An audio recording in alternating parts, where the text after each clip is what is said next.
One time a monster did hit on me. Oh, really? Uh yeah, and it was like funny and then it like just went on a little too long. I guess that's the real horror of it, right? Where you're like, Yeah. how do we end this interaction? Like it was funny and now okay, we're good. Ha ha ha, you know. Oh.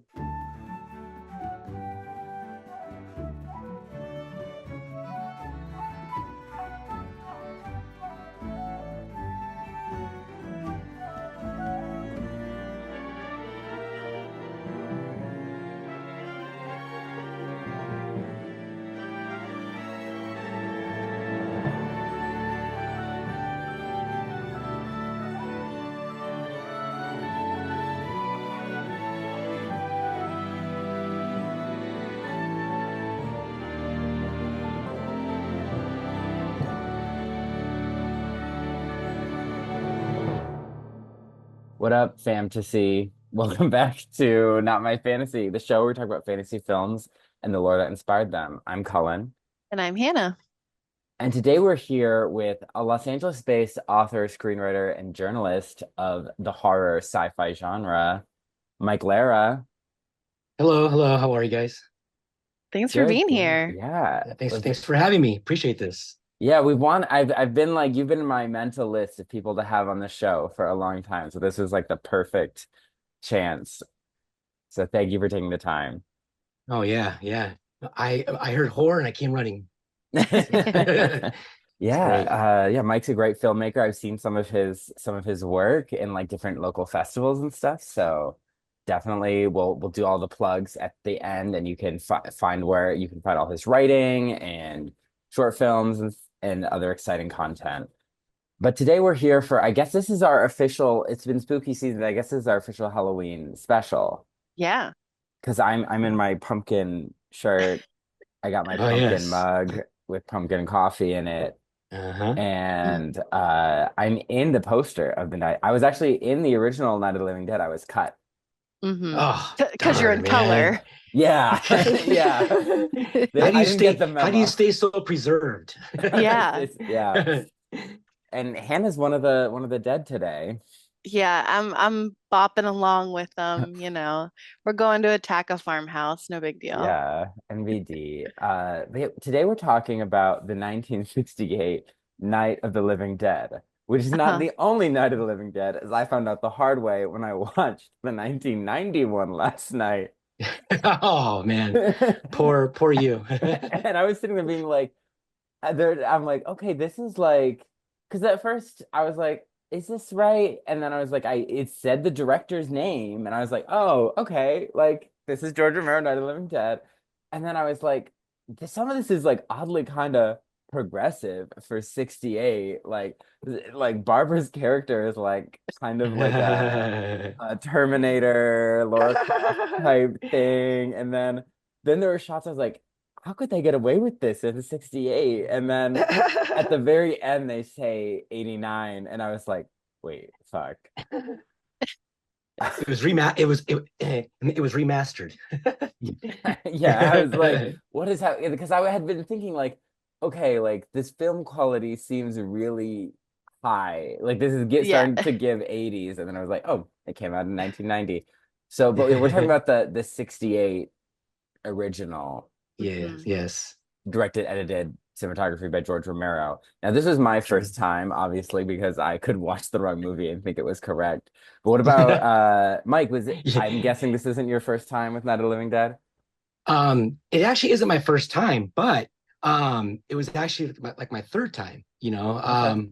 I would have thought that I would have enjoyed this movie many, many more times before, but I actually had to put it back in my DVD player. I have an old DVD, and I had to rewatch it this past week, take little notes and stuff.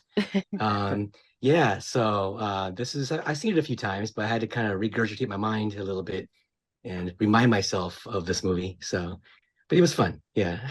Yeah, I also watched it on DVD. I picked the DVD up at like an estate sale that I was at a couple weeks ago, and it was $1. I was like, and it was the first one right on the pile, and I was like, Yeah. that's so spooky. I was like, well, I'm gonna get it. Yeah. So we watched it. We actually watched it in the Xbox because we don't have a DVD player. So we popped it in there. This was my first time watching it. I know I've seen Oh, parts of it because I recognized the guy who plays Ben. I was like, okay, I think I've seen this before. But yeah, this was my first time, I guess, all the way through. Awesome. this is quite a hallmark of it's a hallmark of zombies despite never using the word zombie.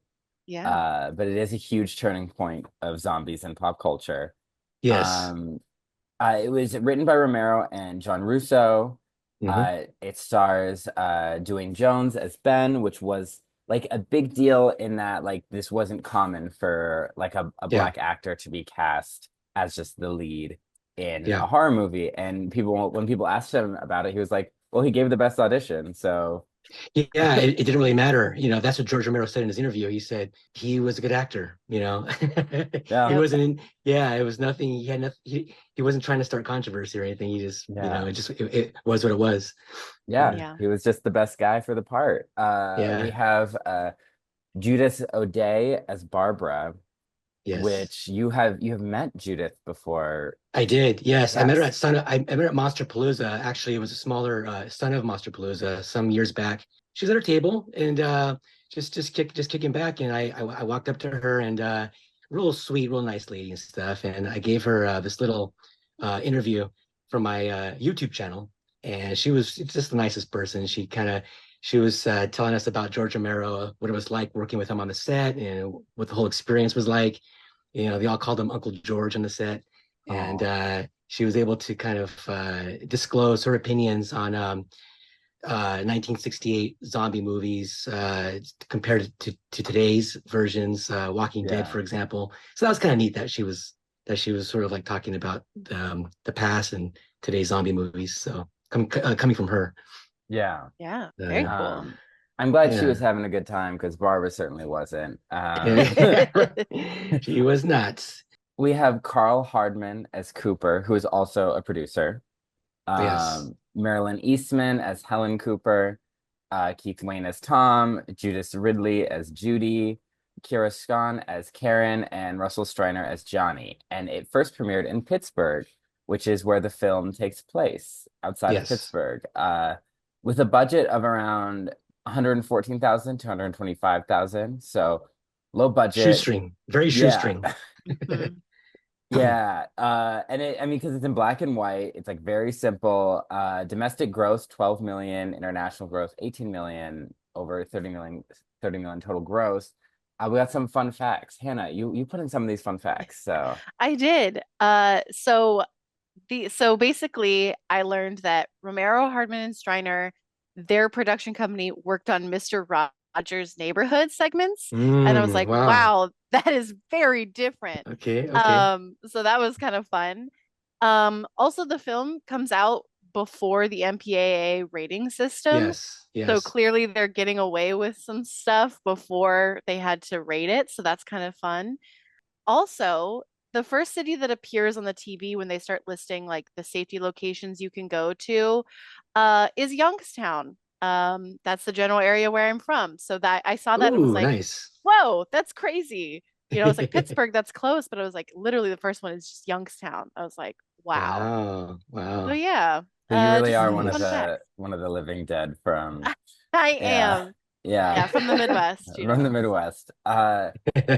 The fun fact I have is that due to a misprint or like a misfiling of the copyright, the Yeah. movie ended up in the public domain essentially upon release. Oh, wow. Oh, And so that's why there's a ton of different editions and like edits and like colorized and just like huh. it's a whole thing because people could just kind of do whatever. Mm, And it's because it was like it was filed sort of with the working title, which was Night of the Flesh Eaters. But then there yeah. was a different movie already called Night of the Flesh Eaters, so they changed it, but they didn't fix the copyright. Wow. Oh, wow. Wow. Interesting. It's I have a fun fact, if I may. Yeah. Yeah. Oh, yes. So I was reading actually about Dwayne Jones, who plays Ben. Yeah. During filming, actually, he was driving home one night. It was late at night, in the middle of Pittsburgh, and in the film, he's actually wielding a crowbar or some kind of Yeah. some kind of a crowbar to like ward off Yeah. the zombies. Well, when he was going home, he was with this other actress. He was being tailgated. He's being tailed and followed by a couple of Caucasian um, people, and because of his race, because of his color, and he was in the middle of nowhere. They were Oh they were wow. really trying to intimidate him, and they were wielding a crowbar the same way that he was wielding a crowbar into the zombies in the movie. And so he felt that was always ironic, the way that was and stuff. And he was like, wow. But yeah, it's a well, I guess that's a not so fun fact of An what happened. But yeah, unfun. Yeah. yeah, Yeah. yeah, but But it, interesting. yeah, I mean, it is like, because even though he was cast just based on he was the best person for the part, like Yeah, it definitely yeah, plays into the movie plays into a lot of the anxieties of America in the 60s, yes, which was like the civil rights movement, the Vietnam War. sure. Vietnam Uh especially. yeah, so Yeah, it reflects intentionally or not all those kind of insecurities, all those fears, everything that was going on in America at the time. And it is because like the enemy is the calls coming from inside the house, right? Like the zombies are just us, but reanimated from the dead, as opposed to like alien body snatchers or kind of like a foreign influence, which is this is one of those movies where it's so iconic and so much is based off of it that you could almost see it yeah, as cliche because everything else is built on this foundation. It's like when you see Casablanca the first time and you're like, this dialogue sounds really corny. It's because everyone else built their dialogue off of Casablanca. And so like every other zombie thing is really kind of building on this movie. So it's like the text and so it's like yeah, it can feel cliche even though it's not because yeah. it's It's the just OG. influential. Yeah. Yeah. You really have to put yourself in a time machine and Yeah. insert yourself in 1968. You know, same thing with something like Jaws. I mean, Yeah. 1975. Or other films that we've seen, other monsters we've seen so many times. And so 1968, post civil rights, right in the middle of, right in the heart of Vietnam. So America's innocence. They were no longer in the nice and safe B movie 50s horror films. Yeah. It was, there was actually, main characters being killed off that we came to know and love. That was unheard of. You know, Yeah. um, people eating people. Yeah. Which, by Yeah. the way, there's another social commentary about that. That could be regarded as sort of a semi metaphor towards American capitalism. Hmm. Yeah. How if we're not careful, we can devour each other. Yeah. So I think that's a nice social commentary there as well. Yeah, and that again, that's something that seems so basic to us now. Zombies eat flesh, but like Yeah, that wasn't always a thing, which Hannah will get into. And so, yeah, like certain tropes, like okay, someone in the party is going to be Yeah. infected. Like yeah, us, we can be like, oh, of course that's happening, but like this, they did it first. uh-huh, Yeah. yeah. So speaking of the zombie lore, Hannah, Yeah. this is your. Do you want to complete your? You've been taking us the past two episodes from Servant in the Rainbow to Scooby Doo and Zombie Ooh, Island to Servant Rain. I love here. that movie. I really Such an enjoyed that movie interesting movie. too. Oh yeah. Yeah, Very yeah, very disturbing, man. Especially when he puts the tarantula in there with him. Ooh, Yep. yeah. I have arachnophobia, man. I'm like, no. Same. Yeah. Jeez. So yeah, we're gonna kind of just briefly recap the zombie lore that we've talked about the past couple of weeks, and then we're gonna talk about specifically Romero's ghouls in this movie and sort of Mm, how that starts that big shift in yeah, what we now know as the zombie. So, like we talked about, again, zombies originate in Haitian culture and voodoo. The symbol of the zombie was very connected to the experience of slavery. It's a representation of where you could be trapped in your body on the plantation to serve yeah, forever, not being able to move on. And then after slavery was over in Haiti, this symbol sort of morphed a bit into a fear of another type of enslavement that, a dark voodoo priest known as a Bokor could have your soul and control you and basically make you do whatever they wanted.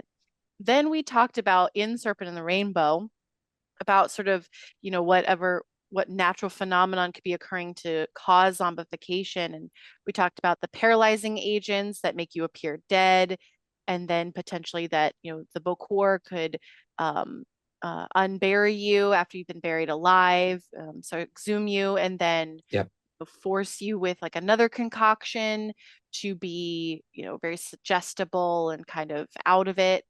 That was sort of our Haitian voodoo zombie lore. And again, we talked about how like these were not flesh eaters. They weren't inherently violent creatures. They were violent because they would be controlled, right? So they would be Slaves. It was still in the midst of slavery. So exactly. yeah. Yeah. And so then Scooby-Doo on Zombie Island takes an interesting turn there. Um, so the zombies were reanimated, rotting corpses, but they had sort of benevolent intentions.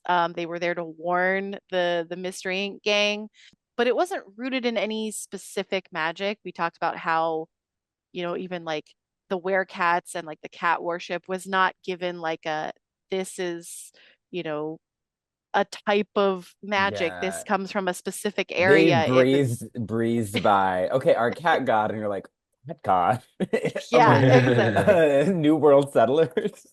Yeah. Exactly. So there's no link to a specific magic, and the only link to voodoo would be the voodoo The doll. dolls, Yeah. but we talked about how those aren't real symbols in actual voodoo.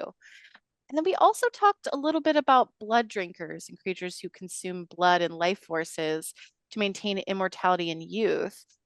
The witchy werecats did that in that movie. They were colonists from Europe, so that's where a lot of vampire myths that we know of come from. And, vampires representing the aristocracy leeching off of the common people. So that's kind of an interesting place where we left our lore because what's really interesting about Romero's ghouls is that these flesh eaters that he creates are not related to zombies at all. They're actually related to vampires. Um, Okay. one of Ooh. the biggest inspirations for this movie specifically was Richard Matheson's I Am Legend, which we Yes. know as the Will Smith movie these days, and we know it as a zombie movie, but the novel is describing vampires. They're nocturnal, they drink blood, so they're actually vampires, and that's what Romero was inspired by. And also, again, the idea of a zombie as a flesh eater, that idea had not come into being yet. So, you know, it's linked right to the vampires actually. I have a quote here from the I Am Legend Wikipedia. So basically, this novel is, quote, a pandemic that has killed the rest of human population and turned infected survivors into vampires. They conform remarkably to their stereotypes in fiction folklore. They're blood-sucking, pale-skinned, nocturnal, though otherwise indistinguishable from normal humans.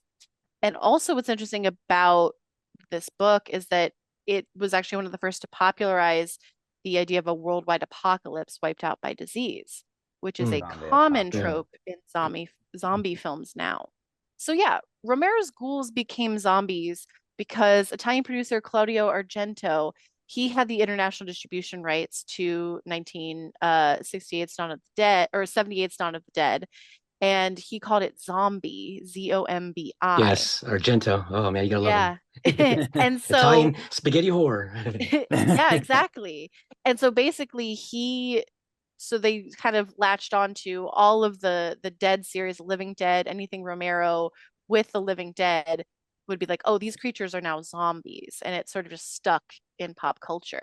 So the Um, the the modern zombie is like a zombie vampire hybrid with a bit of ghoul, because ghouls are from like Arabian Middle Eastern folklore as like flesh-eating demons.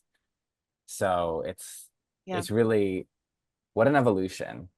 What a glow yeah, up. And, Yeah. and also just to add to the to piggyback off of what Hannah was saying about the Haitian voodoo. Interestingly, in my research, it was very closely intertwined with Catholicism, Yeah. and yeah, that was when it was cruel, brutal slavery under the French, Yeah. were the Haitian people, and they were wanting to kill themselves because it was so intense and so bad. So to instill fear in them to not kill themselves, they created that folklore about how they could be given a powder or a substance to be sort of catatonic. You know what I mean? Like, Serpent the Yeah. Rainbow, that the whole Serpent the Rainbow Yeah. scene. Yeah. And so their slave owner, whether it was a Haitian or whether it was a non-Haitian person, would bury them because they would be pronounced dead. But then after 7 days, it couldn't be 8, it had to be 7 days. Uh, They would be dug up again by the slave owner until the slave wow. owner was dead. And that's Yeah. when their time, and then they can actually die for real.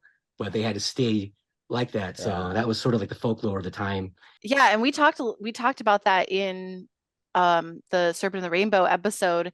And I'm glad you brought that up because it's reminding us of like how severe the history that zombie, the word zombie and that original image comes from.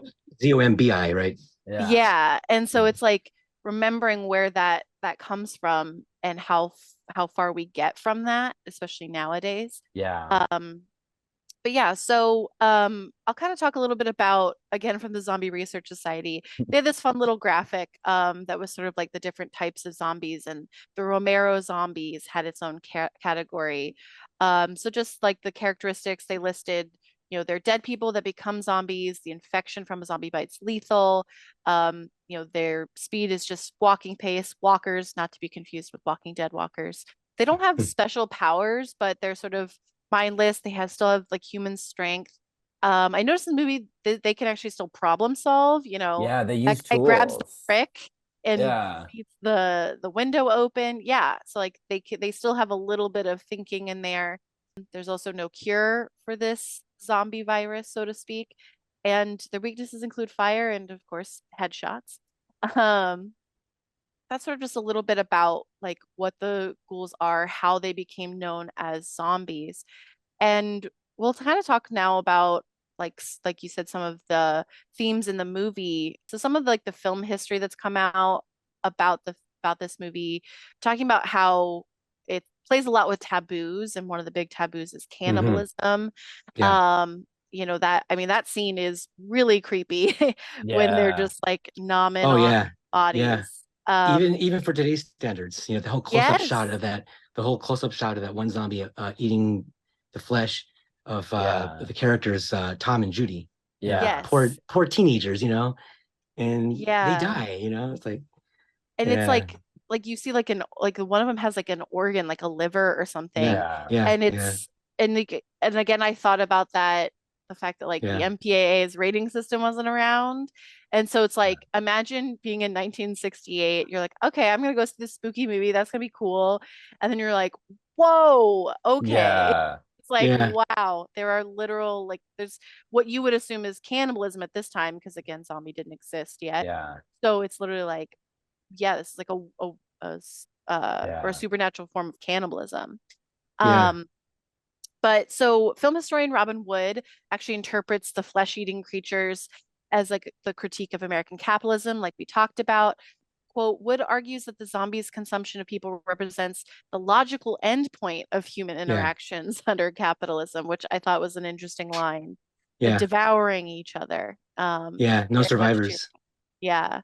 And I think this is also, we haven't talked about this movie yet, but Dawn of the Dead from 1978, I Uh-huh. think is even more a bit on the nose with the consumerism and stuff because it takes place in a mall. In a mall, in a So shopping mall. Yeah, yeah, so it's very much like a little bit more on the nose with that. And malls Um, have become even more of a symbol of that. Well, so LA has a lot of malls. Malls are kind of a big thing here. But like if you go to most like other parts of the country, like there's so many like half empty malls. Or even here there are malls that are it's just like five stores are still open, everything else is yeah. empty. And yeah, it does feel like yeah, you're in a zombie movie where it's just like Yes. empty yeah. corridor. Yeah. And just to add to the capitalism bit, if you notice, it goes from goth to a nice residential area. It goes from a cemetery, starts off in Yeah.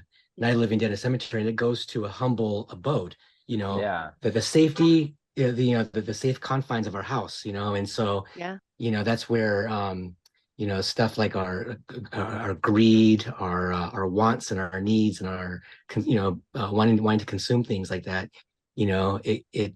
There's no boundaries. Mhm. You can think you're Yeah. safe in your house doing on your doing what you're doing on Amazon or eBay and all that stuff, but Yeah. you're really devouring yourself and others. It's just like, well, so Yeah.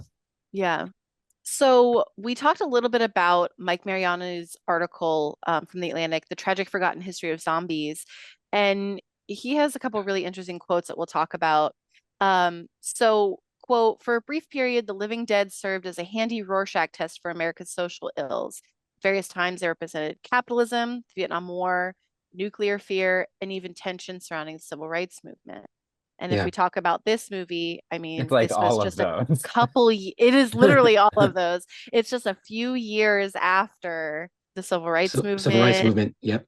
Yep. the Civil Rights Act of 64. So, I mean, yeah, it is kind of all of those things in one. You see a lot of that within the scenes, especially the intense scenes between the character of Harry Cooper and Ben. You know, Yeah. Harry's trying to go to the cellar, thinking his way's right, and then Ben saying, "No, no, no, we should stay up here." So there's a lot of tension there. And Yeah. again, I don't know if it was George's intention to create that because of the difference in race, but we You that's feel it because of clearly the see different. that. Yeah. Yeah, yeah, yeah. Even all these years later, 56 years later, we can still see it in there, which was really controversial. Yeah, for sure. And what's interesting about the article from Zombie Research Society that I got some of this info from, and I think this is just sort of like a collective of people who would submit articles on, various topics surrounding zombies.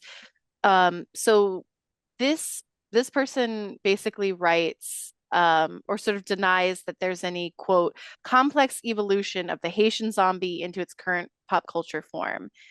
And Okay. I don't necessarily agree or disagree with that. I think that sure, like the actual lore of the Haitian zombie, there doesn't really seem like a lot of ties to sort of the evolved symbol, Hmm. but I don't think that we should be discounting that. Sure. Yeah. And I think a lot of people will probably feel similarly, especially if they didn't know about the Haitian zombie lore. They kind of only know it as like one thing. Yeah, I think we can pretty much agree that like the word zombie was sort of co-opted and attached to the flesh eaters, and popular culture then sort of forgot about the Haitian zombie image.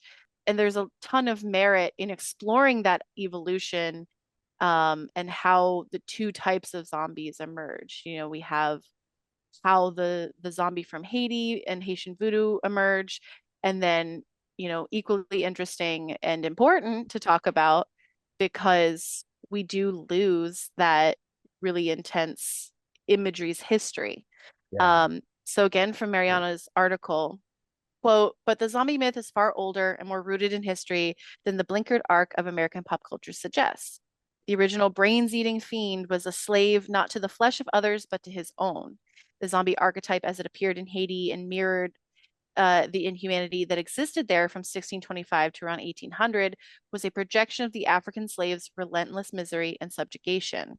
After the Hmm. blaze of white zombie, it would take another few decades or so, but eventually the memory of Haiti's colonist history and the suffering it wrought, millions of Africans worked into the grave, would be excised from the zombie myth for good. Yeah. And so that's sort of why I wanted to do this sort of transition series is to kind of call attention to the fact that there is a really rich and important history to talk about. And it's just important to talk about to make sure we don't forget it. Yeah. Um, so yeah, that's sort of where we're ending with our Our themes for this zombie month. thing.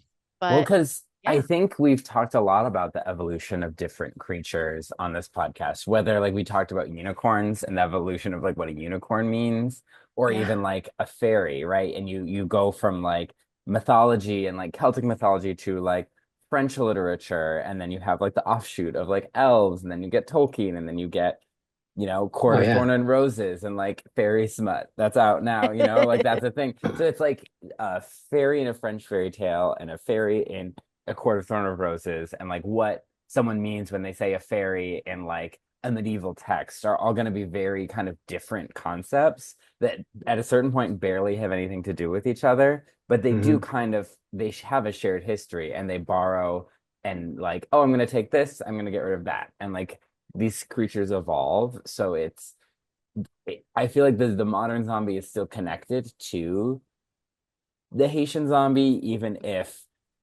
they've forgotten about that culture or that aspect to it. Like you can still connect the Walker of The Walking Dead to the zombie of Haitian folklore, even though they are very different and probably aren't even invoking the same things, but there is still a connection.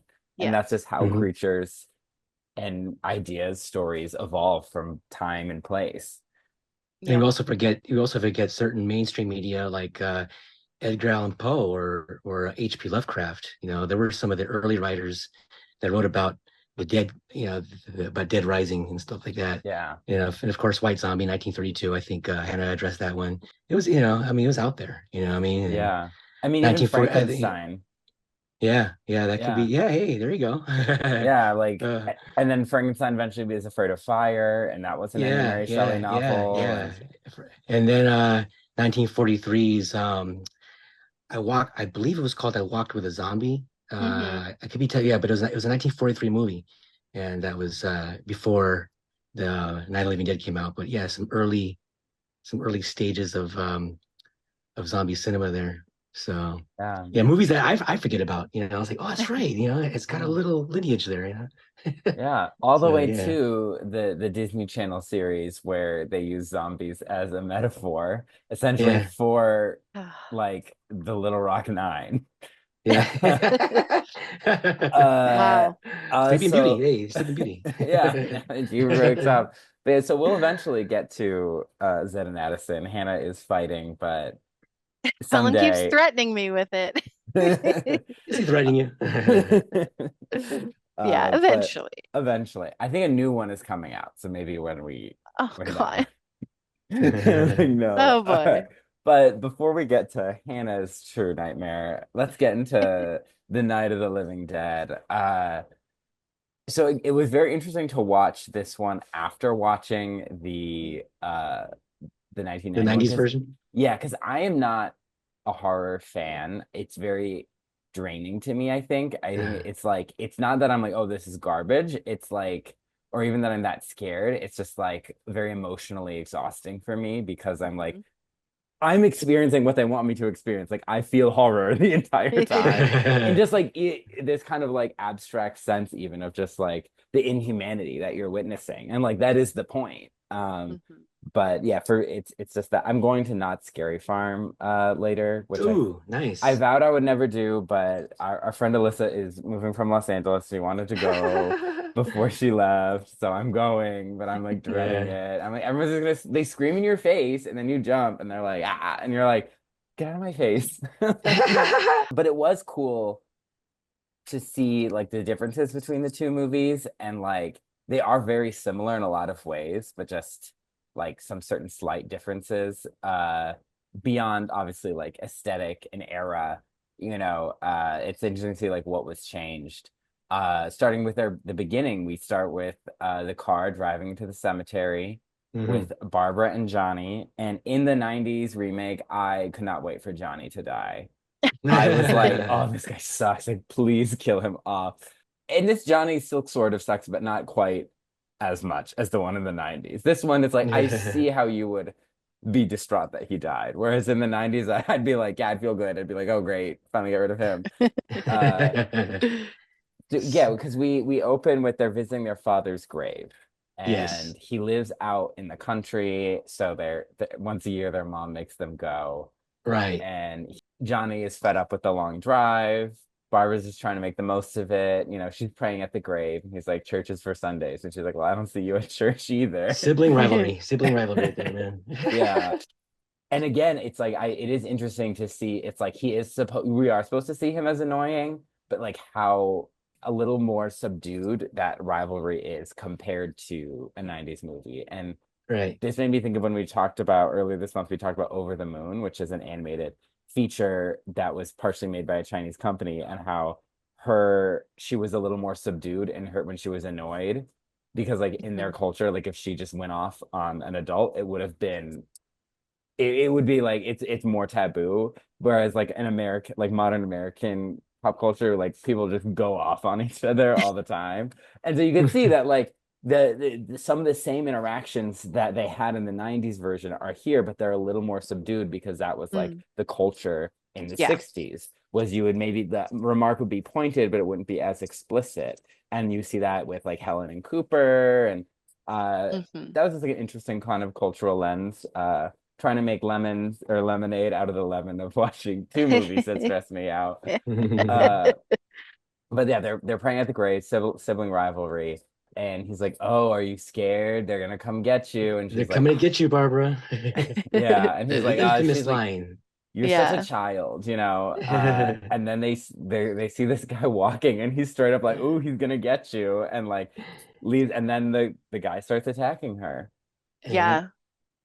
That was And she, so jolting. Like I wasn't expecting him to actually be, a ghoul. I just thought he was just gonna be some like creepy guy. Nope. He just straight up starts attacking her. I was like, "Oh, okay, it's starting now. Got it." Yeah, yeah. Okay. no slow burn here. Look, Yeah, we're so used to Walking Dead and World War exactly. Z, I Am Yep. Legend, where they're at least covered with dirt, Yeah, If exactly. if not, their faces are decayed and stuff. But he's in a cemetery. I'm like, so was he in the ground? Or does he come? Right. Yeah, where, Oh if yeah. not, Yeah. why is he he's too clean. It was a sense Yeah. of eeriness that he looked like you and I, and Yes. Yeah. yeah, and I think that's one thing that George Romero might have been going for was, they're not monsters from outer space, Yeah. or anything like that, or unknown creatures out there. It's us, So Yeah. Yeah. it was And they That's a look, very good eerie. point though. Like yeah. he was in the suit, so yeah, maybe he was just like maybe about to be buried or something. Or even just Hmm. was like attending a funeral.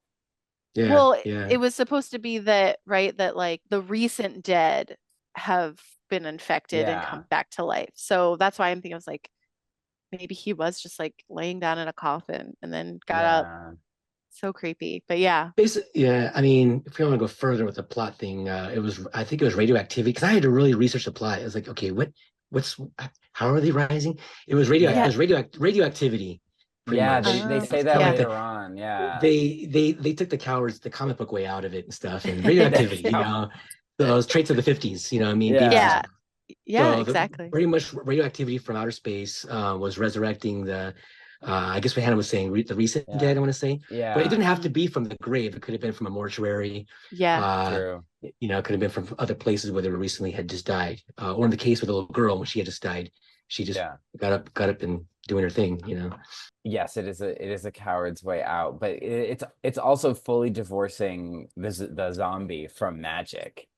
Yeah, yeah, And Hmm. that in a way that would science. continue, that a zombie would Uh, move from the fantastical to sci-fi. Like Science. Walking Dead, people don't call that a fantasy show. It's more of mhm. a sci-fi dystopian.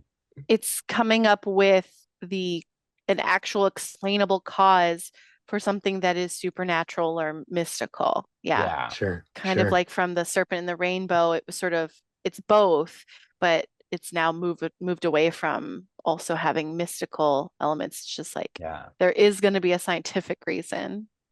Mhm. Yeah. So Barbara is fleeing this guy. She gets in the car and then he uses a brick to get in, which is like that's Yeah, we're so used to zombies he's just kind smart. of like like shuffling NPCs, like walking into walls and stuff. Mindless dummies. Yeah, and Yeah, this yeah, they yeah. use tools at some points they're like knocking out headlights and stuff. Like they have like a will, like a relentless will. And so she is fleeing. She crashes the car. Yeah. I don't know if it was Women she said can't drive. women That's what I can't said out loud. drive. That's Romero's telling us women can't drive. Women are bad drivers. And then because she Yeah, doesn't there was have a oh go ahead, Mike. I was watching the movie with the commentary of this comedian and stuff, and it was funny. He said a fun fact when she would crashes the car, she had crashed it before, so I think you only see one side of the car because the other side's crashed up and stuff. So something like that. Yeah, Yeah. yeah. So That's interesting. they had to redo the scene because she had crashed it, but so they can only shoot one side of the car. So Yeah. yeah, it's And crazy. because she doesn't have the key. She just like puts it in like in Yeah. neutral. Mhm. So she's kind of using gravity. And then she's running around, she's screaming, she's distraught in a way that's it's very realistic. Like I'd be pretty distraught too. but there does get to be a point where you're like, girl, come on. Like fight or flight, like Yeah. take some action. You can see there when Ben starts to be like, okay. Uh Eventually there was a slap. yeah. Every time we watch a black and white movie, which is the second one of this, a woman gets slapped, because that It's happened to just the LaBelle and rules. Labette. Yeah. It's the rules. I was just like, and you never see it coming. It's No. always like, Yeah. oh, uh, Yeah, yeah, it's never warranted. That's so weird. so Yeah, yeah. interesting. Yeah. It is oddly enough, it's not one of the oldest, not even one of our top three oldest movies, this one No. that we've watched, but it is definitely top 10 or top five Yeah, oldest. Yeah. for sure. So she flees to this house. She runs in. She sees upstairs. There's like a woman with her face eaten off.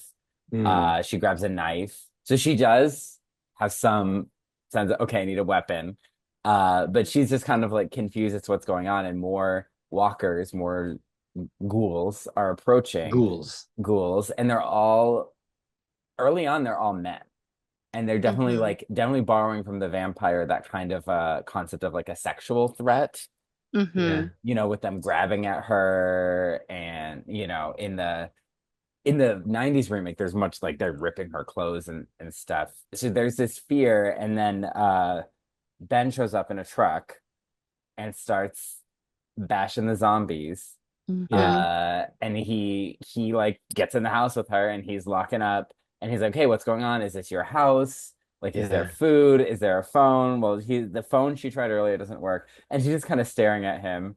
He's She's like, catatonic. She yeah. was. She was. Well, realistically, I think some of us would be I was Yeah. like like, that. that'd be me.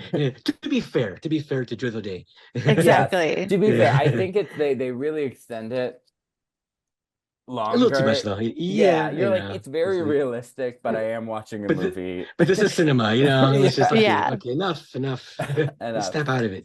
It's just Yeah. just because I would be sitting on the couch for 7 hours doesn't mean she can't. Okay. Yeah. Or And us.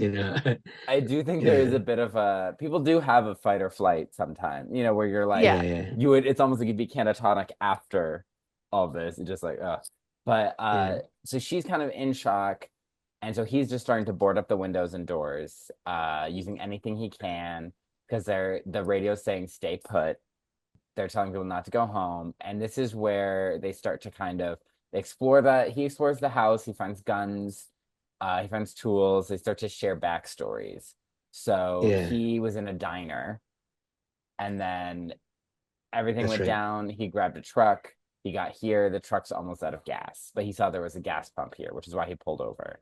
But so he's like, "Do you know if there's keys to the gas pump?" And she's like, "Period, period, period." Yep. And then she starts to be like, okay, I was with Johnny.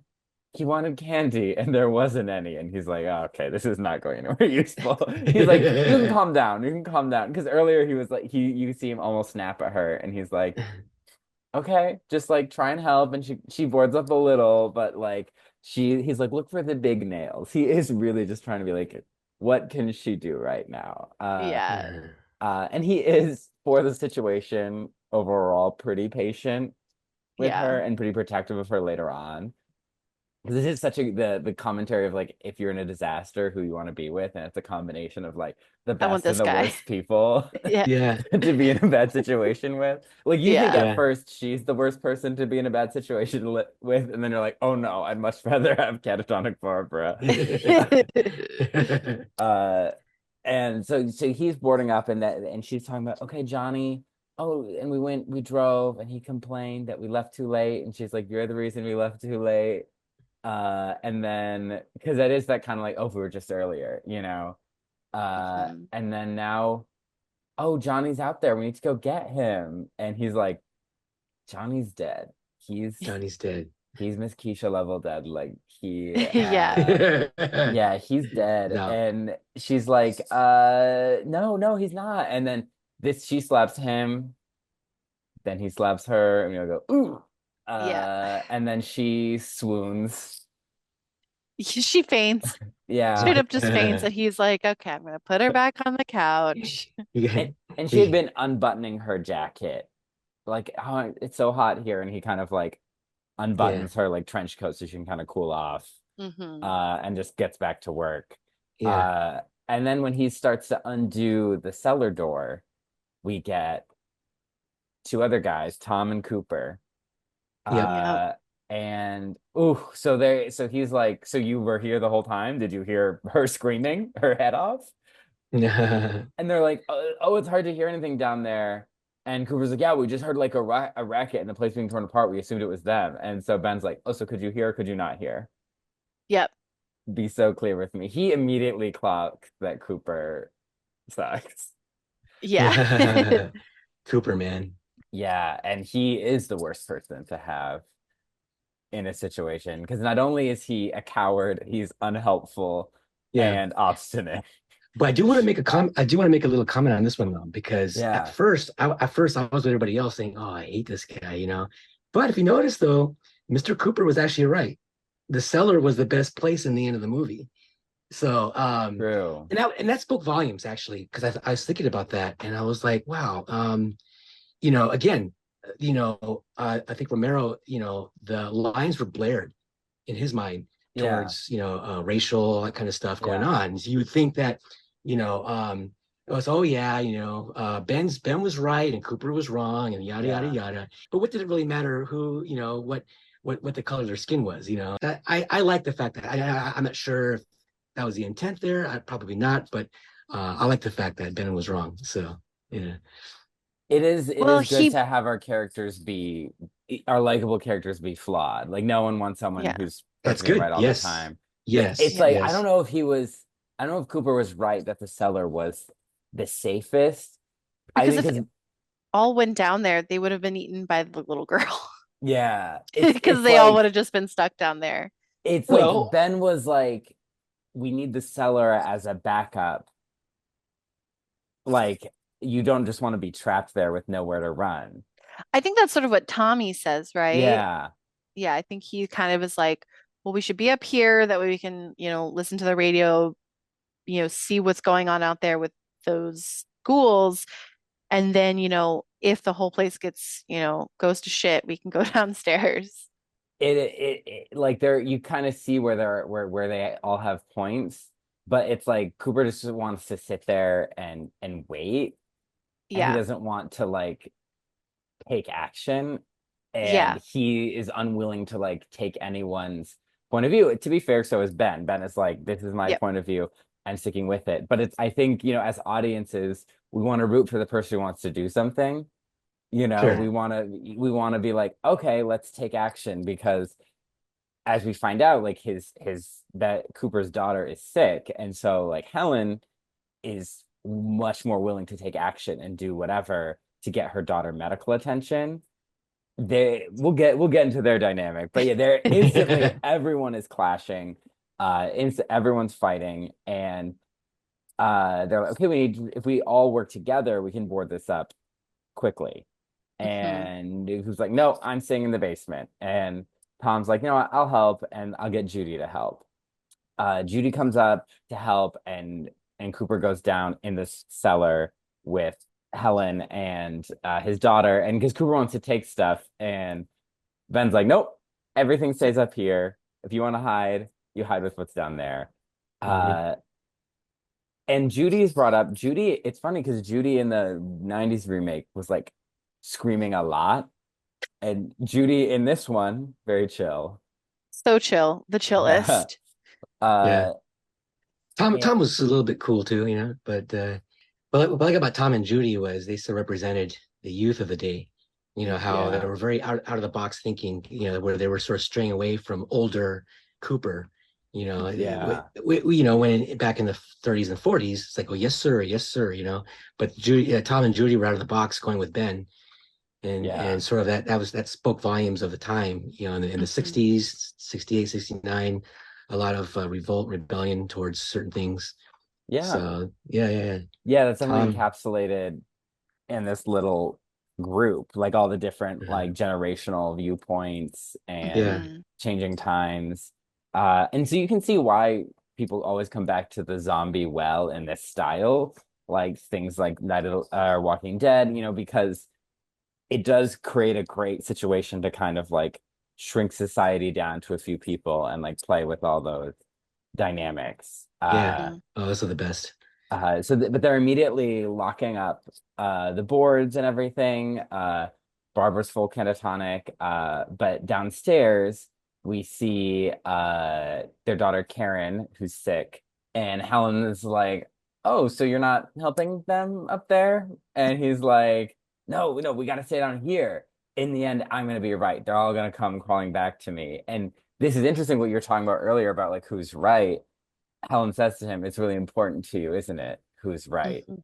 Yeah. and who's wrong, Yeah. and that you being right and them being wrong." And it's like a there's she just makes those couple comments, and it's like she says it very when he gets angry, she like tones back down, but it's very pointed. Mhm. Uh, and she's like, "We don't have to like living together, but dying together doesn't seem great Yeah. there." Yes. And because she's focused on her daughter and her daughter's health, Yes. which you could argue when we think about who the protagonist of the film is. I wouldn't say it's Helen, but she has a fighting chance because she has a really strong, motivating desire. But there's also some like gender and class commentary and how she is like willing to help, but only at a certain point where it's like fitting of like Mm. essentially her station. Like she's like she mainly exists to start to caretake and to witness. Mhm. Um, and like then it's devoured by her own family. Yeah. Uh, something it's like one of the things like could just be whatever was like that's how the logistics worked out, but it is interesting. So she eventually is like, "Oh, they have a TV up there. I want to see the TV. Like, can you send Judy down and we'll go up?" Because Tom and Ben find a TV, and we get the Mm. first news broadcast where they're like, "Oh, it's just like mass murders. We don't really know what's going on." And then they start to get more of like, okay, they say it's people are being activated by a bacteria or an infection. The recently dead are rising, and we weren't believing reports, but they're cannibalizing people. Is this where they are talking to the people in Washington too? I think that's it. Or is it the next Yeah. one? The two broadcasts get mixed up because in my brain, because there's one they're talking to Yeah. people in Washington and they're all disagreeing. Yes. Yeah. I think that's the first one because the Yeah. second one is like, okay, The now we have sheriff. safety shelters Yeah. and so yeah. Right, right. Yeah. I'm trying to remember also. Yeah. Yeah. Yeah. So they have like the people in Washington, this is like a researcher, the guy is like, yeah, there's like a very specific connection to the space. And then other guy's like, I thought we decided we didn't agree with that. And it's just like like imagine being again without the 24-hour news cycle and the immediacy of news Yeah. and getting like the leaders who are trying to figure out how to solve it arguing on TV, like, oh my God, how terrifying that makes this entire situation even more. Yeah. Yeah. Because Yeah. there's a lot of like, "Oh, if we hole up here, someone will come and help us." Because they're saying stay put. But this is where they say here are your shelters. Because now they're like, okay, we need to get to a shelter like the Wilford or hospital, and there are Yeah, doctors there. And Helen's like, okay, well, there's doctors for then we'll go. we'll Yeah. go. And because Helen also she reaches out to Barbara, and she pulls out a cigarette, and Barbara's scared for a second. And I was like, is Barbara gonna end up being a zombie because they're scared of fire? Like at one Mm, point, they shove Ben shoves like a chair on fire outside to like keep them away. yeah. But that's Yeah. I'm applying like modern, not like contemporary zombies where it's like they bite you and you get infected before you even die. Yeah. Now, So I'm like, I now a quick question though. I mean, the daughter, I read in one commentary that she was actually bitten by one of the zombies, and that's how she got sick. yeah, Um, was that is that that accurate? Is that was yeah, she okay? So she was infected and she got bit. because their car was turned over and she Okay. got bit, and I think that's what led her to dying and then turning later. But they were attacked, and the whole "oh, she's bit and now she's gonna turn into a zombie," that's such like a given for us the moment you hear "oh, she's sick." But this is again like this Yeah. is the beginning of this kind of movie, so Yeah, yeah, it's yeah. we're used to looking for that, but that was a But it twist. is kind of fun to like put yourself in the situation of like, I am from 1968. This is my first time seeing any movie like this. And so like thinking about like the actual shock you would have had, it's kind of fun to think Yeah. about. There was Mhm. I did read some stuff about people in the theater. Like Oh, people started out like kind of laughing, poking fun, like you would at like a 50s horror B movie, and then they all kind of were like, oh, yeah. this is scary. Yeah. You should read Roger Ebert, from Cisco and Ebert. Roger Yeah. Ebert wrote a review on it. He was real young, but he actually went to the theater on his opening night, and then he wrote a really detailed commentary, as he usually does, about his experience, what it was like with the kids. He said it was like a lot of teenagers in there, just Yeah. but then it was interesting was it got quiet once the minute that Tom and Judy die, it just Mhm. got quiet. They're like, whoa. Yeah. So Yeah. if people weren't shocked enough with the zombies eating human flesh, they were certainly shocked when it came to protagonists dying. Yeah. So it's like Yeah. it was just unheard of. So I think Wh- that probably more disturbed people. They got them right here. So Yeah. what's great about the movie though is even though I know how it ends, you're like rooting for them to escape so hard the whole time, and it's just possible enough where you're Yeah. like, okay, they could pull this off because the yeah. zombies are slow, they're scared of fire, you can shoot them in the head. Okay, like there's enough of the pieces there that it could just work. And this is a movie, so things just work all the time. So it's like, even though I know they're not going to make it, I'm like imagining them escaping. I'm like, they can do it. It's so close. Yeah. Because they make this plan where they're like, okay, we're gonna get out of here. We're gonna make Molotov cocktails. I was like, Uh, that's a bit of an escalation, but okay. uh, Cooper's gonna throw them from the window, and I was like, have Judy do it. I don't trust Cooper. And of course, But Cooper's gonna die. yeah. So Cooper's gonna throw them out. Tom and Ben are gonna get the car, get the gas, and then drive back. And Judy's supposed to like guard the cellar door, and then they put Barbara and Helen and Karen downstairs. What a nice Uh, happy ending. yeah, I mean, it's Yeah, exactly. all Yeah, they're like, we'll yeah. get back, and then now that once the car has gas, even though the headlights have been knocked out by the zombies, which is wild, like we'll okay, that'll be our next step. So Judy is like, oh, why can't we just stay here? And Tom's like, on the TV, they say we have to go. And like this isn't a passing wind. Like we have to do this, we have to be brave. And he talked about, oh, you always have that smile for me. So they have the kind of a sweet scene because like even when he's like, oh, you're no help, you take forever to do this, it like comes across as very affectionate. Hmm. Uh, but so they have this sweet scene right before the plan goes off and everything is crazy. And Judy decides in the last second, I'm going with Tom. Yep. Like I have to go with him. And so the plan is already starting to fall apart, but he did improv. He's like a yes-ander in this where he's just like, all right, if you're gonna be here, get in the car, Yep. because Cooper just shuts the door. He doesn't care. Yeah. Uh, and they get in the car and they get to the gas and the keys don't work and he shoots Of course. Ben shoots the guard off and then but then Tommy is instantly just spraying gas around and you're like, come on, man. Maybe were gas pumps, did they just work that way back then? I don't Tom. know. Yeah, right. I don't know. But No. you're like, no, they didn't. Yeah, I'm like, why are you throwing? Because like, there's fire. You got to be careful. And then everything gets lit on fire. They don't get any gas in the car. The car's on fire. They start driving. Car blows up with Tom and Judy inside. and they and And they it become the main course meal. they Yep. become barbecued.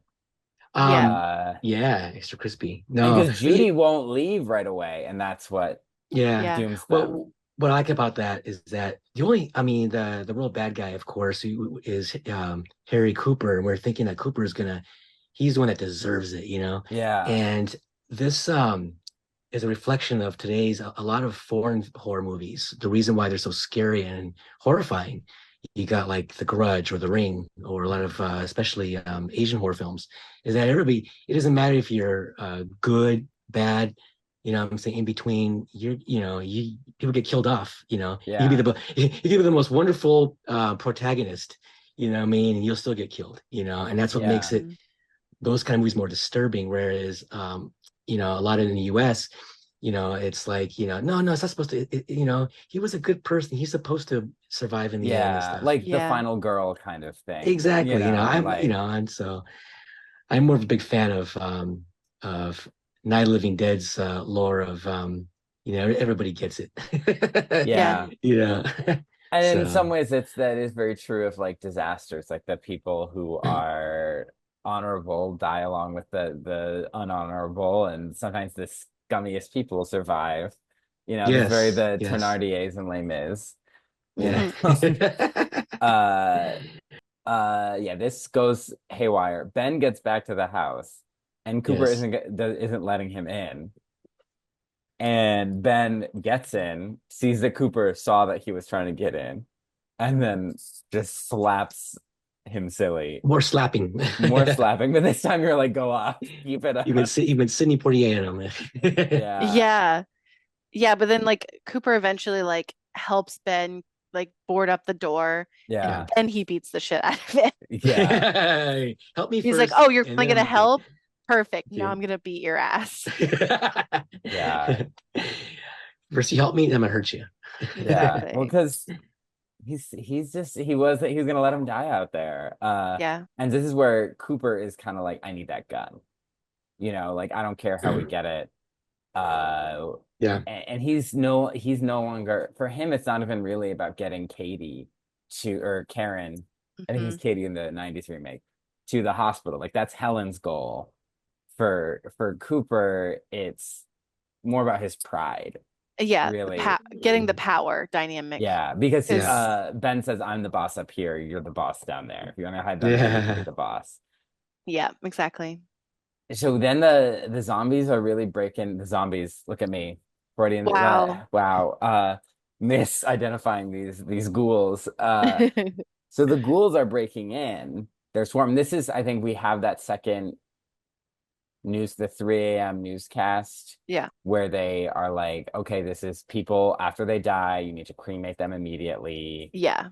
We see the flesh being eaten, and we hear that there are local militias coming to get people and rounding up the ghoulies, whatever, Ghoulies. There you go. ghoulies. You see everything kind of it's escalating. Barbara's still kind of out there. She's like, okay, yeah, I really want to leave. And it's like, well, we all do. uh, and there's more and more ghouls, which, as Cooper did point out earlier, it's not going to be 5, it's not going to be 10, it's going to be 20, it's going to be 30. Like we see them eating this flesh. We even get, I think, the back of a naked Yep. woman It was the ghoul. back of an yeah, it was the back of a naked person. Yeah, and I was like, Hmm. whoa, okay. Because Yeah. that was one of my keys in the 60s or the 90s one. There was a naked female zombie, and I'm like, they could make this at 68. Uh, Well, yep, I guess they again, could. the Vietnam War just really stripped a lot of that stuff, man. Yeah, because There this was is something. 1968 had some pretty raunchy scenes in there. You'd be surprised in other movies. It's like, wow, yeah. man. There's a So, bar I'll go to in Hollywood that has a bunch of like old B movie yeah. horror Oh like yeah. posters, and as soon as you look at these, and you're like, this looks like a thinly veiled porno. Yeah, yeah, yeah. And if you're careful, you can probably find some 1959, 1960 B movies that kind of toe that line a little bit. Because it's a Yeah, B movie, some even in C movies, that sort of toe yeah, that line a little bit. So it's interesting, how, yeah. Getting they around the just Hays they Code. really wanted to get away with it because the censor was so Yeah. strong. Yeah. Yeah. So Yeah, we get this big kind of final attack where they're pushing through. Ben drops the gun, and Cooper is like, I need that gun. And Helen is very interestingly doesn't stop him, nor does she help him. And she's focused on pushing back the zombies or the ghouls. And Ben drops the gun, Cooper gets it, and then Ben gets the gun back basically right away. Yeah. yeah. Uh Cooper beta energy. And he shoots Cooper. Because at that point it is like you're just bringing everything down. Helen doesn't even really freak out about it. She's kind of like, she's just trying to not let the zombies in, and then It's all about her daughter. it's all about her Yep. daughter. Yeah. And then For her. she because she says like she's my world, and we Mhm. get that like she's in this unhappy marriage, she has her daughter, and that's where all her energy is. And so she's the one earlier who's showing the most sympathy for Barbara about, oh, she lost her brother, Yep. Yeah. you know. And the Cooper and when she tells Cooper that he's smoking a cigarette, he's like Yeah. Yeah. no comment. Oh man. Yeah. Yeah. So you're like, yeah, I get why being married to this man would not be so fun. Oh yeah. And so she runs, that's when she runs to the cellar as the zombies get in because she's trying to get her daughter. And wait, okay, no. First, Cooper gets shot. He goes to the cellar. Helen's still Mhm. trying to push them away. So Cooper runs and hides like the coward he is. And then Barbara finally is like, okay, I think I'm going to try and be helpful now. Like she She snaps finally, out of it. that flight instinct, or fight or flight finally kicks in. She snaps Uh, out of it. and then she's pushing against the window. And then Johnny comes in and Mhm. she's like, Johnny? And it's like, Johnny isn't home anymore. Yeah. The old Johnny can't Here come to the phone But right right now. now, he's Why? dead. He's dead. he's now become here's Johnny. Yes, Exactly. Yeah. From The Shining. from The Yeah. Shining. Yeah, and Uh, so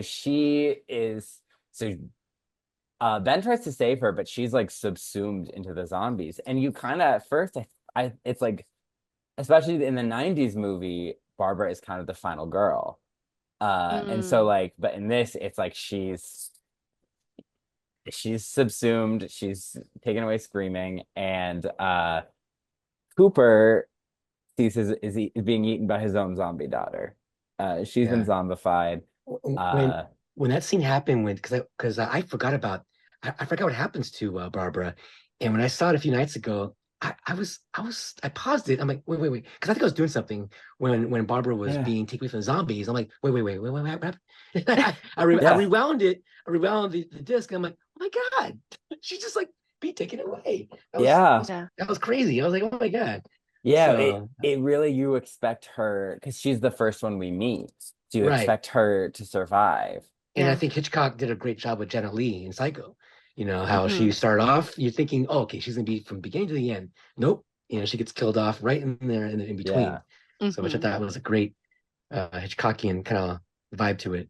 Yeah. Before there's M. Night Shyamalan twist, there was a Hitchcock Yeah. twist. Yeah. And so Barbara's carried away. Helen sees that her daughter is eating her father, Cooper.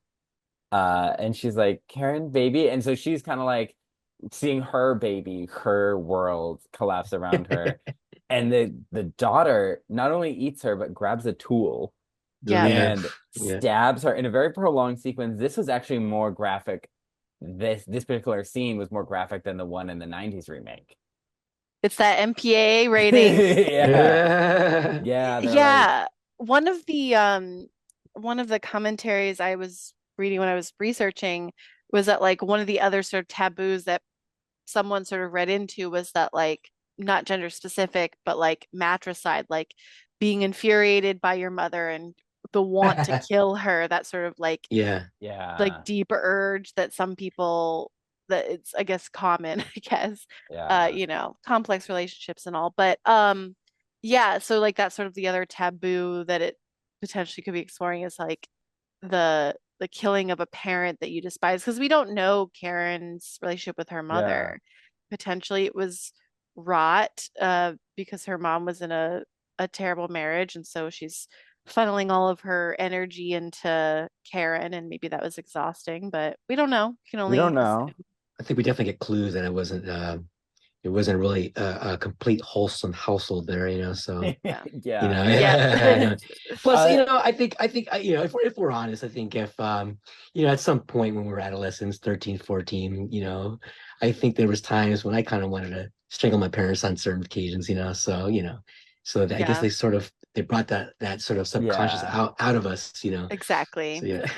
yeah, the whole Yeah, kind of like, "Oh, controlling my life." exactly. And Exactly. Yeah. what most people, they keep it in angst, but yeah, for some people it goes on from there. Was that a Vine where it's like Dad, I'm gonna kill you with the lighter, and that's like, oh Timmy, I'll give you back your Xbox. Yes. I hate you, Dad. And it's just, yeah, it's that, and also like she's consumed by like her pride and joy. Hmm. And there's also, because they're visiting the father's grave at the beginning, and Johnny talks about how they hardly knew him, and how it's like their mom wants them to do this. Yeah. Uh, and so there's a bit of that's a theme. And in the remake, it's the mother's grave. Mm. And Johnny's talking about how terrible the mother is. Now, Johnny sucks so bad in that one. I don't know if I believe him, but it could be a theme. So yeah, so the Coopers have been killed by Karen. Ben is fighting off these endless hordes of ghouls. Karen comes up from the cellar, and so he is fighting her off, and he locks himself back in the cellar, shoots the zombie Coopers, and he's holed up there as the militia, who we saw on TV earlier, arrives, is clearing the place out, just kind of shooting indiscriminately. And when he hears people coming, he gets out with his gun ready, and they see him in there in the house holding a gun. Yeah. They still shoot him. And it's just kind of like, oh, we got another one. It's people talk about the movie as being very nihilistic in that way. Nihilistic, Mm. yep. Yeah, Yeah, that yeah, it's yeah, just like yeah. all the effort he really survived, and like put so much work into surviving just to be shot right away. And this is right in the wake of Malcolm X, MLK, like all Well, these. also clans, the clans, I mean, Yeah, in Yeah. the 60s, lots of lynching going on, yeah, even and to they that, even, these militia give that energy. oh This yeah, Yeah. kind big of time. rural, Yeah. yeah. There had to have been some intention there a little bit, maybe, on, Yeah, you had to at least saying of, know people would read that when you did yeah, that. yeah, yeah, yeah. And then in the closing credits, you see the pictures and the photographs of Ben being taken away. It could have very well been like, the KKK doing all that to that poor guy and stuff. It's like, Yeah, wow, so metaphoric, because we very have metaphoric. so many pictures from lynchings. In, Yes, in yeah, school, I went to the lynching museum. And I remember that just being this very, it's like you kind of know about it happening, but like just seeing pictures and how documented and widespread it was, yeah, it gives you the feeling of horror, right? Like that Hmm. feeling yes. of like this is horrific. And That's the real horror. yeah, And that's uh, the great thing about zombie movies is that Walking Dead, same thing. It's not, it was the living that were the Walking Dead, having to go through all yeah, those problems, and having to force to work together, And then same thing with Night of the Living Dead. It wasn't really about the actual monsters. It was the humans really yeah. that were the real monsters, Because Yeah. that is a key difference from like a vampire. Like if it's Dracula, you're trying to outwit a mastermind or fight off a mastermind. Yeah, A zombie, a ghoul, right? It's kind of mindless. So it's not yeah, about like trying to outwit a mindless creature isn't a very interesting story, but trying to work together to survive an outside force, whether that's a natural disaster, zombies, whatever, that's good storytelling. That's a good conflict. hmm, Yeah. And again, a great way to comment on a lot of social issues that were prevalent then and are still relevant now. Hmm. So what a movie. hmm, uh, yes, I definitely enjoyed this one, I think, more than the remake.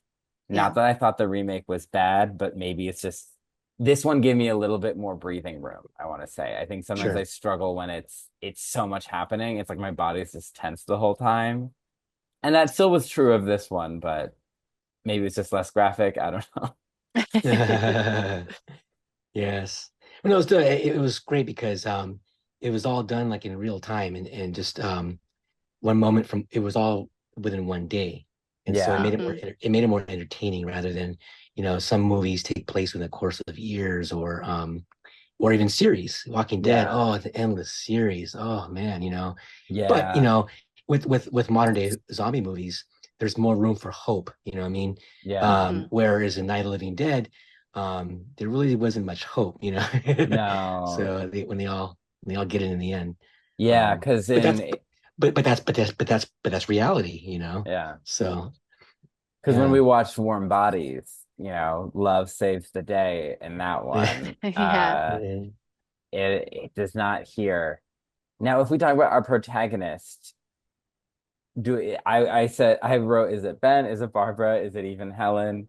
And because in the remake, it's very much Barbara's movie, but I would say Mm, Ben is our protagonist I'd say Ben, here. yeah. though flawed, as you mentioned, Cullen earlier, Yeah, which is though good. You need a flawed, flaw. Yeah. you got to, and that's why a lot of the villains make the most interesting character when we see their good sides, Yeah.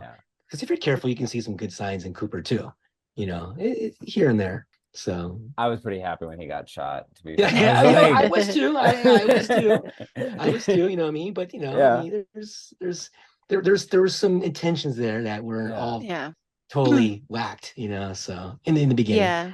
I think Ben, he has the strongest desire because he is doing everything he can to for himself to Sure. survive. Yes. Helen isn't as active in pursuing her. Yeah. Same thing with Barbara. They're not very active in pursuing No. what they want. And so that makes Ben come to the forefront because he is very much acting on his desire constantly. So, And uh, he's protecting Barbara because at one point Cooper is yelling at her, like, are you understanding this? I don't want to be yeah. in charge of protecting you. And he's like, you follow my rules, that includes don't bother her. Yep. Exactly. Yeah, because if she's being catatonic and not causing a problem, like, don't wind her up and make Yeah. another problem for me to have to solve later. Just like let her sit there. We Exactly. need one less variable. And so yeah, very strong. Then our protagonist Cooper is, as much as the ghouls are our antagonists, Cooper is our human antagonist. That is just Hmm. he, because Hmm. you don't know if he's gonna help you or hurt you. I Yeah. think that because he does help with I thought he was gonna mess up the Molotov cocktails. He did do the Because he right thing has there.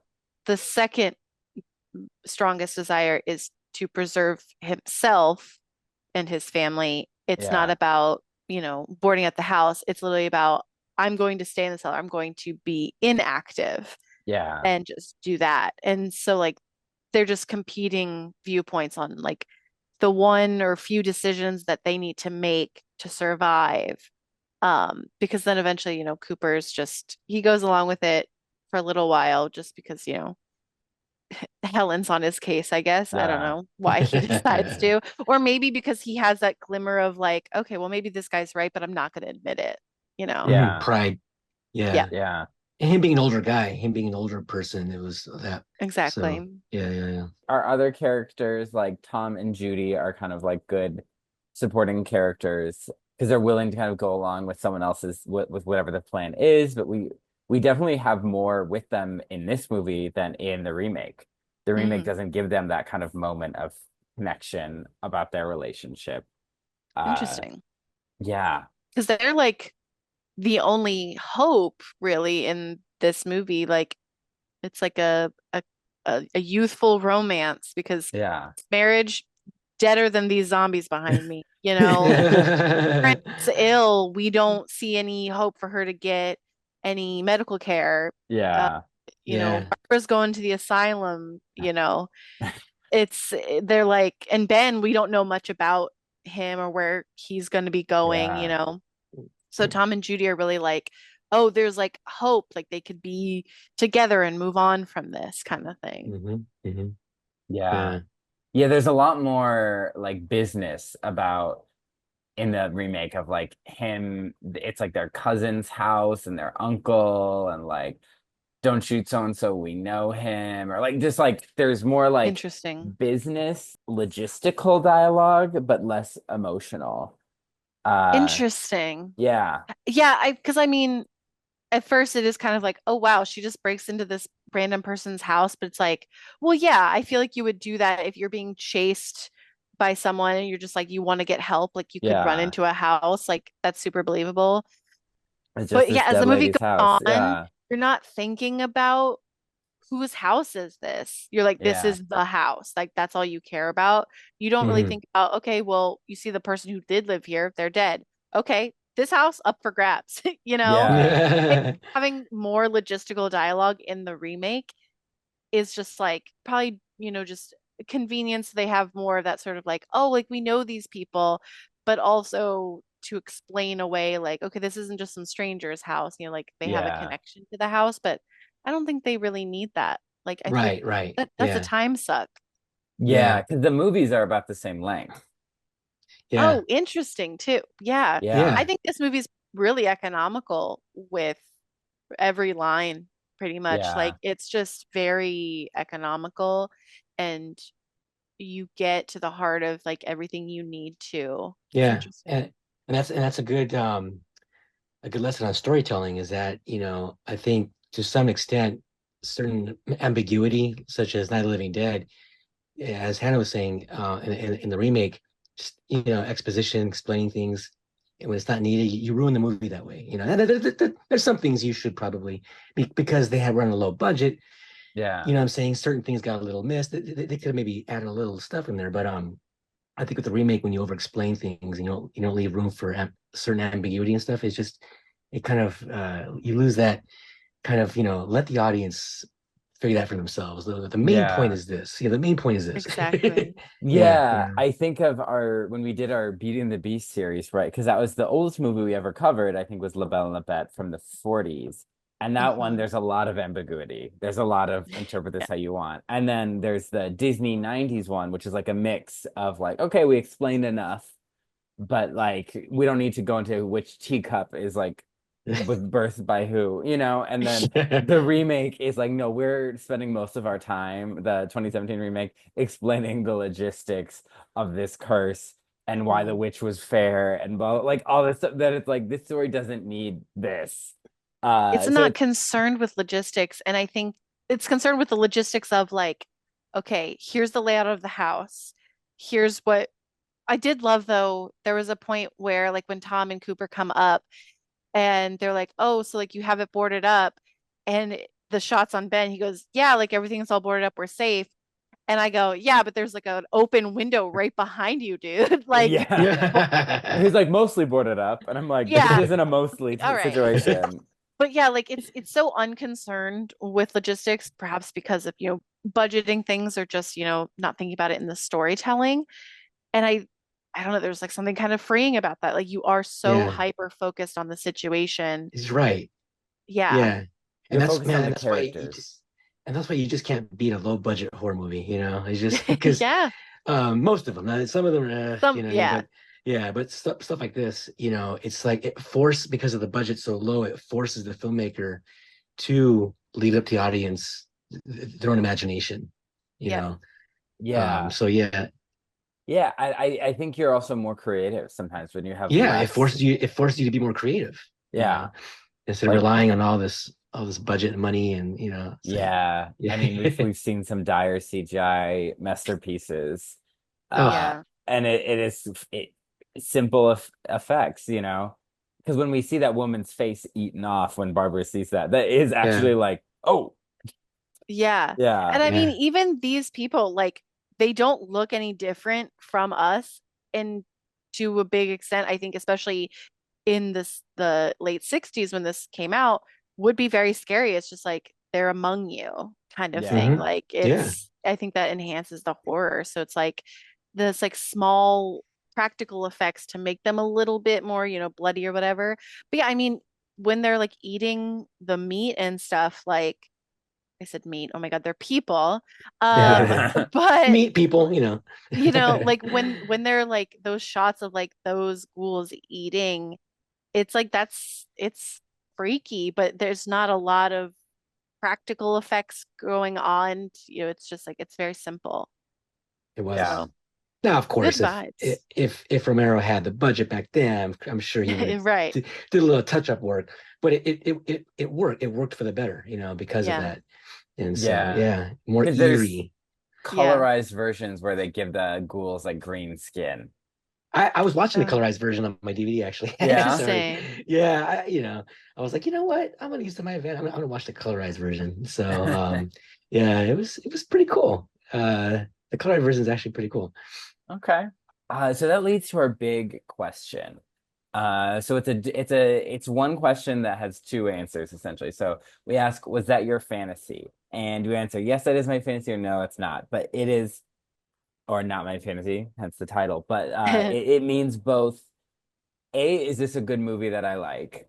And B, is this an adventure I would want to live out? So Hannah, you go first. Was that your So fantasy?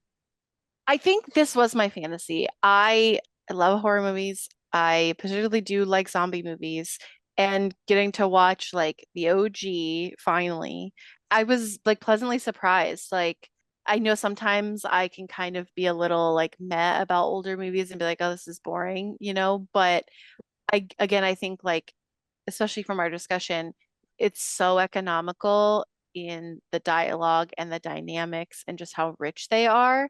It was just really, really wonderful. So, yes, it's my fantasy.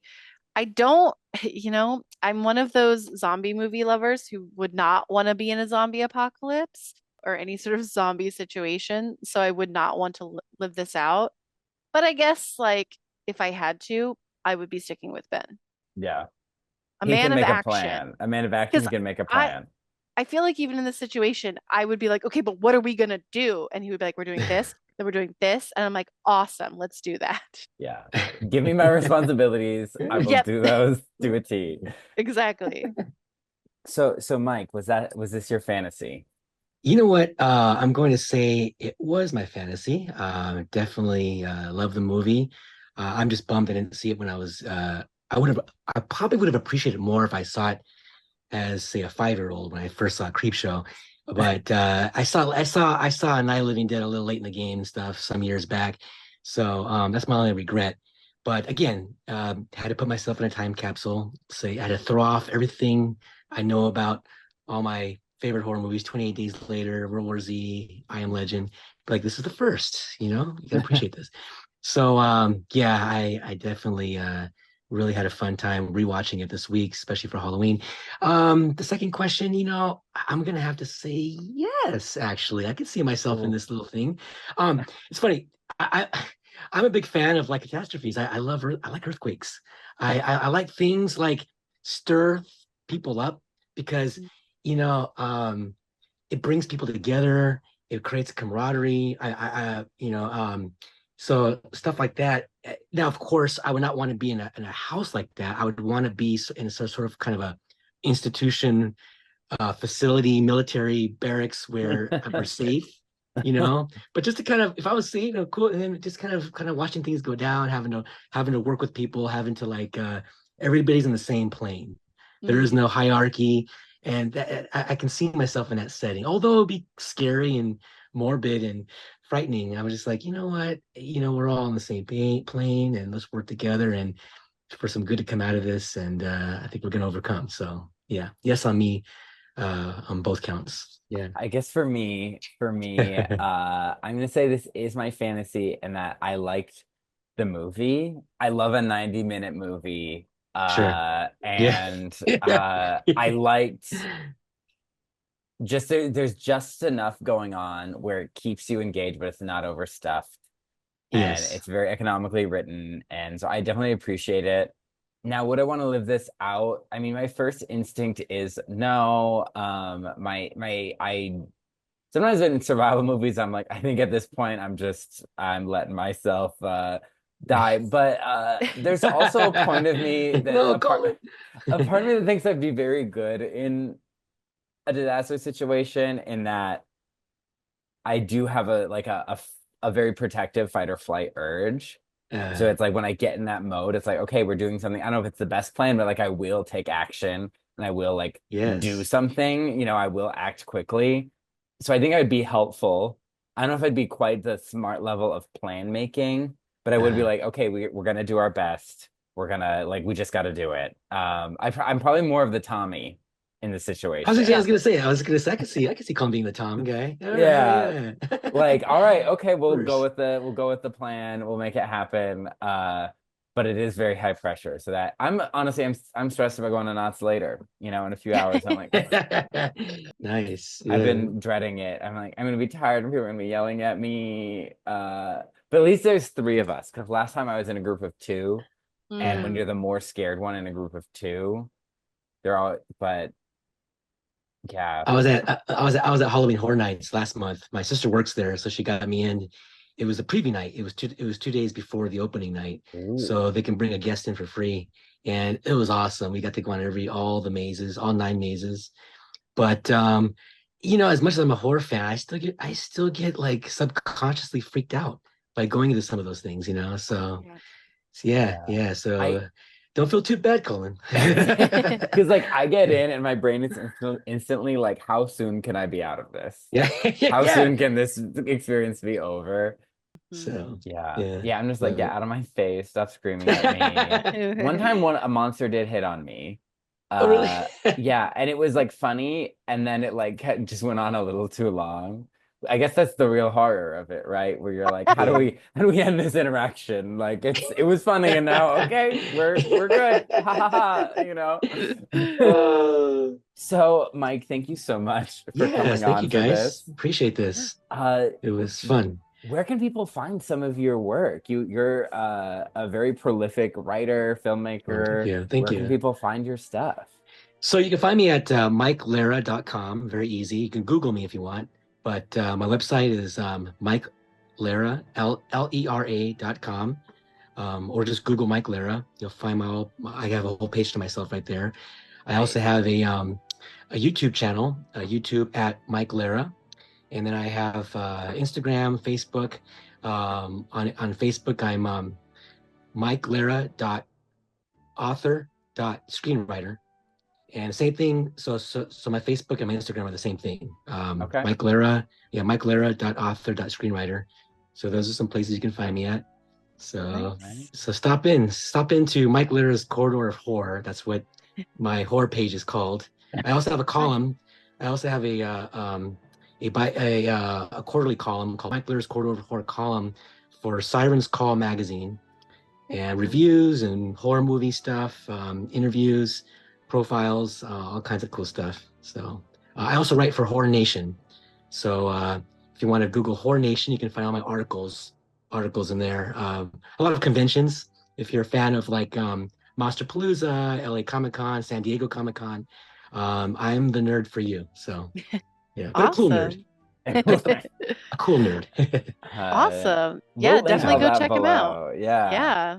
Yeah.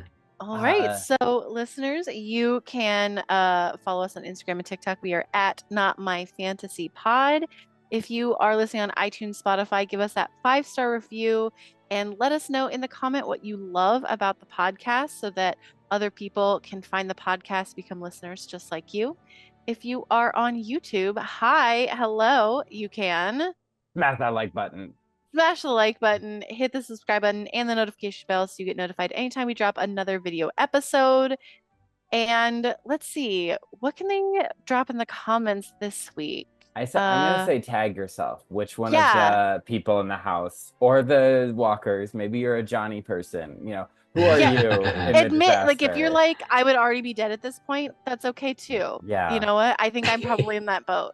So, Yeah, right here. uh, so I can be honest with myself. So yeah, tag yourself. Where are Barbara's at? Where are Ben's? Our planners? And Yeah. if you're a Cooper, if you're gonna be a little bit of an antagonist, that's okay. That's Just okay. just be nice Be nice. eventually. Just be Yeah. nice. Be nice. So yeah. And then so we're gonna be taking a little bit of time off, not time off, but it'll be Wh- another week or two before the next Yeah. episode. Yeah. October was like, we're gonna make a bunch, and then November will be a chiller month for us, but we're taking a journey over the rainbow to the land of Oz. Quite Yellow a Brick tone Road. shift. Though some Yeah, would argue equally terrifying, depending on how you feel about flying monkeys. But same. Terrifying. The Wicked uh, Witch of the West. yeah. Yeah. So we will be talking about the MGM Wizard of Oz. Ooh, nice. Yeah. So will that have be the oldest movie we watched? Because that came out in the 30s and La Belle and the Bête was the 40s. 1930s. I forget the year. Yeah, that Yeah, might I be our guess it would new. be. Yeah, so we'll be Wow. going back to some cinema history. Mhm. Some more cinema history. In prep for another big feature that's coming out, Wicked Part 1. Ooh. Mhm. So we will be exploring Oz and all the crazy lore of the history of the land of Oz. I've read some of those Oz books. They're wild. Have not. Yeah. And hopefully, well, I know I'm going to see Wicked in like at a preview, but I'm hoping to also potentially see Wizard of Oz in theaters because my theater is doing like a reshowing like the day before the Wicked preview. So I think I'm gonna try to snag tickets to that. So Sweet. maybe next time you'll hear me and be like, I just watched Wizard of Oz in theaters. I'm so cool. But yeah. Yeah. So, and thank you Nice, for nice. joining us on this zombie journey, listeners. We've talked about zombies quite a bit on this podcast. So it's fun to kind of give them their own moment in the sun or in the moon because they don't like the sunlight. So, and Mike, thank you for joining us for this Thank you for horror having me. classic. Yeah. Yeah, it was a pleasure. And Yes. listeners, we will see you next time. Bye. Bye.